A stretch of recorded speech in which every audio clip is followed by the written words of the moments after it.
Il y a quelque chose qui cloche avec nos chiffres économiques.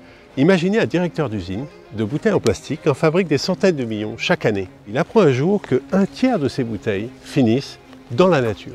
Préoccupé, il appelle le directeur financier de son entreprise qui lui dit qu'en comptabilité, on ne met aucun coût par rapport à ça. Il y a zéro. Il appelle alors son client, une société qui met en bouteille du soda. Il lui demande si quelque chose est fait. On lui dit qu'on communique, mais en comptabilité, on n'a rien. Zéro. Pas dépité, il continue à appeler son distributeur, qui est une enseigne de la grande distribution, qui lui répond qu'on a mis des poubelles jaunes devant, mais qu'en comptabilité, en coût, on n'a pris rien. Zéro.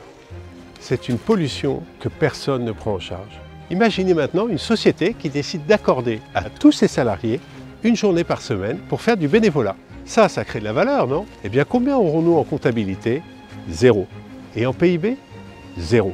Aujourd'hui, la comptabilité ne compte pas ce qui compte. Légitimement même des dérives du capitalisme dans cette étrange attitude du pas vu, pas pris. Il y a des alternatives que nous allons voir dans ce cours Sator. Des chercheurs ont prototypé des solutions. Des entreprises font différemment. Des lois vont dans ce sens. Je m'appelle Florent Coureau, j'ai fait carrière en conseil et en direction financière en entreprise.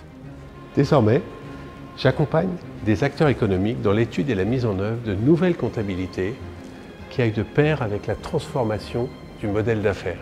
Mon objectif dans ce cours? Vous donner les clés pour comprendre comment en sommes-nous arrivés là et les clés pour agir, que vous soyez dans les métiers dits RSE, les métiers de la finance, les métiers du conseil ou le management tout simplement.